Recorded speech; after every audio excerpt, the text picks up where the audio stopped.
मैं Ramesh Sharma TGT medical का हर घर पाठशाला में बहुत बहुत स्वागत करता हूँ। प्यारे बच्चों, आज का जो हमारा चैप्टर है वो है ऊर्जा के स्रोत। इसमें जो हम टॉपिक कवर करेंगे वो पहला है ऊर्जा के पारंपरिक स्रोतों के उपयोग के लिए प्रौद्योगिकी में सुधार, और दूसरा जो हम टॉपिक कवर करेंगे वो है वैकल्पिक अथवा गैर परंपरागत ऊर्जा के स्रोत। उसके बारे में हम पढ़ेंगे। आइए सबसे पहले हम टॉपिक 1 को कवर करते हैं। प्यारे बच्चों, प्रश्न अब ये उठता है कि इन स्रोतों के उपयोग के लिए प्रौद्योगिकी में सुधार की क्यों आवश्यकता है। हम ईंधन के लिए लकड़ी और गोबर से बने उपलों का इस्तेमाल करते रहे हैं। हमें पता है कि ये ईंधन पादप एवं जंतु उत्पाद हैं, अतः इन ईंधनों के स्रोत को हम जैव मात्रा या बायोमास कहते हैं। परंतु ये ईंधन अधिक ऊष्मा उत्पन्न नहीं करते तथा जलने पर क्या करते हैं, अत्यधिक धुआं छोड़ते हैं। इसलिए इन ईंधनों की दक्षता में वृद्धि के लिए हमने प्रौद्योगिकी का सहारा लिया, यानी इनका सुधार की आवश्यकता है ताकि ये जलने पर अधिक ऊष्मा प्रदान करें। डियर स्टूडेंट्स, जब हम लकड़ी को जलाते हैं तो ये इसमें से उपस्थित जल तथा वाष्पशील पदार्थ जलकर बाहर आ जाते हैं तथा अवशेष में क्या बच जाता है, चारकोल यानी कोयला। चित्र में आप देख रहे हैं, आपने देखा हो घर में लकड़ी जलने के बाद कोयला बचता है, परंतु ये इस कोयले को जब हम जलाते हैं तो ये कम धुएं के साथ जलता है और ऊष्मा भी अधिक देता है, यानी उसमें दक्षता जो है भोजन पकाने की अधिक है। इसी प्रकार गोबर, फसलों के अपशिष्ट व सब्जियों के अपशिष्ट वो ऑक्सीजन की अनुपस्थिति में घटित होते हैं तो बायोगैस, जिसे हम जैव गैस भी कहते हैं, जिसका दूसरा नाम क्या है, बायोगैस।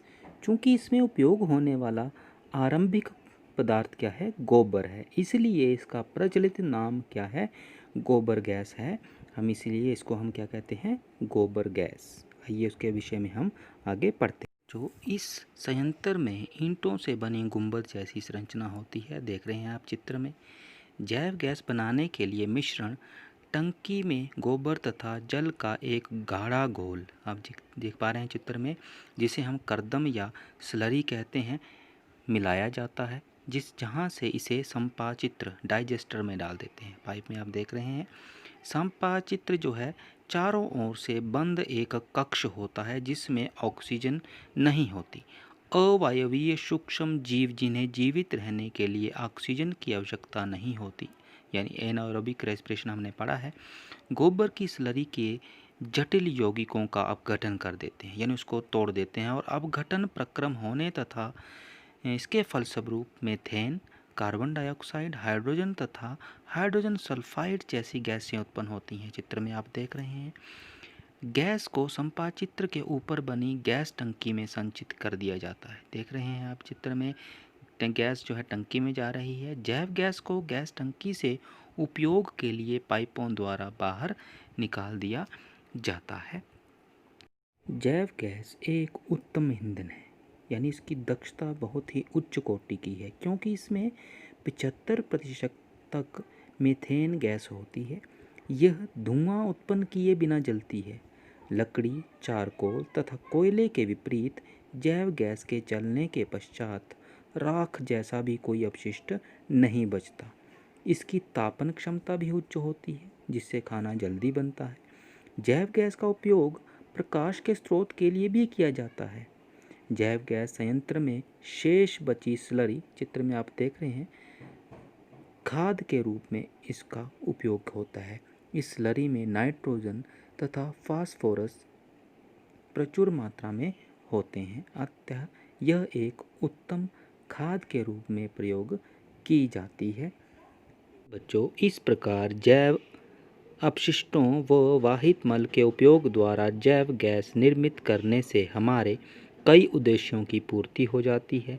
इससे हमें ऊर्जा का सुविधाजनक दक्ष स्रोत मिलता है, उत्तम खाद मिलती है और साथ ही अपशिष्ट पदार्थों के निपटारे का सुरक्षित उपाय भी मिल जाता है, और जैव मात्रा ऊर्जा का एक क्या है, नवीकरणीय ऊर्जा का स्रोत है।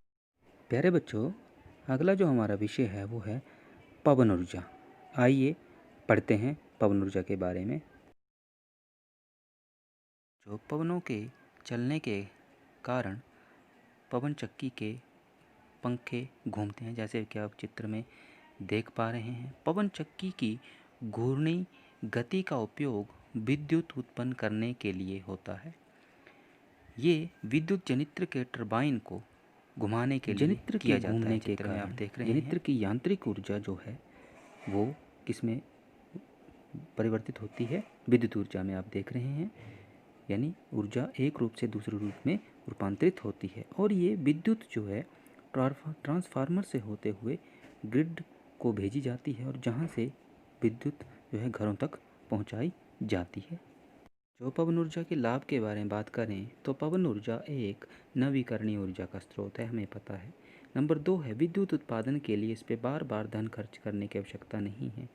पवन ऊर्जा की हानियों में कि पवन ऊर्जा फार्म उन्हीं क्षेत्रों में स्थापित किए जा सकते हैं जहां वर्ष के अधिकांश दिनों में तीव्र पवनें चलती हों और जिनकी चाल 15 किलोमीटर प्रति घंटा से अधिक होनी चाहिए। नंबर 2 है जब पवनें चलती हैं तब ऊर्जा की आवश्यकताओं की पूर्ति के लिए बैटरी की उचित व्यवस्था होनी चाहिए।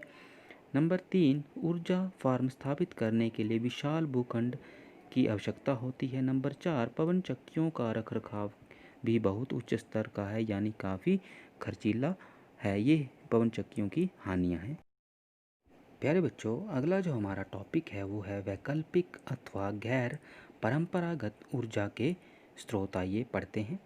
जैसे जैसे हमारी ऊर्जा की मांग में वृद्धि होती जा रही है वैसे ही हमें अधिक ऊर्जा स्रोतों की आवश्यकता होती है।